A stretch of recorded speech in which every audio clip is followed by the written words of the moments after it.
आज आम अच्छू जीवन निर्माण योगाश्रम जीवन दादर जेनटा कि साधु सन्त मैंने आज रक्षाबंधन केनता हिसाब पालन करुचन आज पचरामा सार आपण आश्रम रे केमती करी रक्षाबंधन केपरी हिसाब रे पालन करा कहबे। हमारी ये प्राचीन पद्धति है, ऋषि मुनियों की पद्धति है।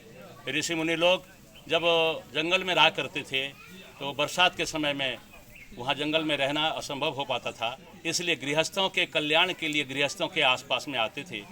प्रतिवर्ष श्रावण पूर्णिमा के दिन में श्रावणी मनाया जाता है और उस समय रक्षाबंधन भी होता है। गुरु माने शिष्य गुरु को, बहन भाई को, भाई बहन को, इस तरह से सभी लोग एक दूसरे को रक्षाबंधन बांध करके एक दूसरे की रक्षा करने की प्रतिज्ञा करते हैं। और ये जो श्रावणी है, श्रावणी में वेद प्रचार का कार्यक्रम होता है, उपदेश दिया जाता है। यदा यदा धर्मस्य ग्लानिर्भवति भारत अभ्युत्थानम् अधर्मस्य तदात्मानं सृजाम्यहम्। ये जो भगवान श्री कृष्ण ने कहा है कि भगवान स्वयं उत्पन्न नहीं होते बल्कि अपने प्रतिनिधि के रूप में साधु संतों को भेजा करते हैं और वेद के पठन पाठन के द्वारा, वेद के उच्चारण और आचरण के द्वारा मानवीयता की शिक्षा मिलती है। तो मानवीयता की शिक्षा के लिए ये सब कार्यक्रम प्रतिवर्ष आर्य समाजों में किया जाता है। ये आर्य समाज की एक संस्था है, वानप्रस्थ आश्रम जिसे कहते हैं। मनुष्य जीवन में 4 पड़ाव होते हैं, ब्रह्मचर्य, गृहस्थ, वानप्रस्थ और संन्यास। तो 25 वर्षों का ये पड़ाव है। तो वानप्रस्थी के जो लोग होते हैं ये 50 वर्ष हो जाने के बाद वानप्रस्थ लेने का विधान है। तो यहाँ उनके लिए व्यवस्था की हुई है और वेद प्रचार का कार्यक्रम, यज्ञ का कार्यक्रम यहाँ पर किया जाता है, जिससे कि वातावरण सुगंधित हो और सभी निरोग हों, सभी सुखी हों। इस प्रकार की भावनाएं लेकर के प्रत्येक संपूर्ण विश्व में श्रावणी का पर्व मनाया जाया करता है। तो उसमें आज यहाँ जीवन दादर में आप पधारे और हम लोग सब लोग एक साथ हुए और परमपिता परमात्मा का गुणगान किया, यज्ञ किया हमने और वेद पाठ किया। सामवेद पारायण यज्ञ प्रारंभ कर दिया आज से, जो कि निरंतर चलता रहेगा। महर्षि दयानंद की शताब्दी मनाई जा रही, 200 शताब्दी।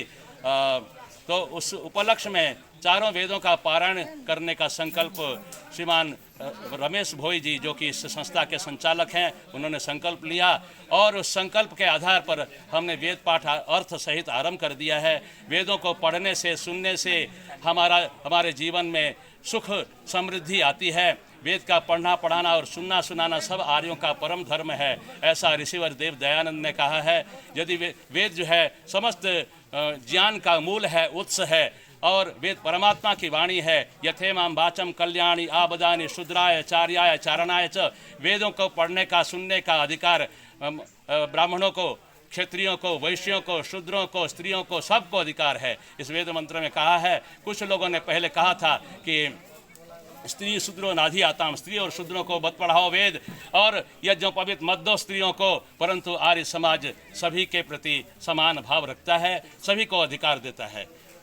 धन्यवाद। वर्तमान आमर सहित कार्यकर्ता जे कि आश्रम रे ये जो व्यवस्था करजन आमर सहित अछंती। सर काना कहबे आज जो रक्षाबंधन कार्यक्रम चली जे काना व्यवस्था है जे, केपरी व्यवस्था है, केनता व्यवस्था है जे कहबे सर।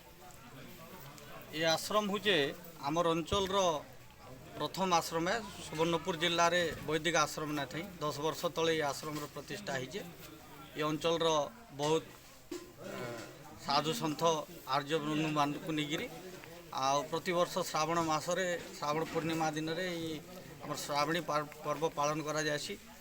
और मुख्य लक्ष्य होचे वेद रो प्रचार करवाटा ये आश्रम रो मुख्य लक्ष्य है। और से लक्ष्य के नेगिरी आज आमे सामवेद पारायण आरंभ कर आश्रम रे। आ वेद रो प्रचार केंती रही पारवा से उपरे बेसी ध्यान दूचे आमर आश्रम। डोंगरीपाली प्रशांत कुमार सेठ, दोहना टीवी।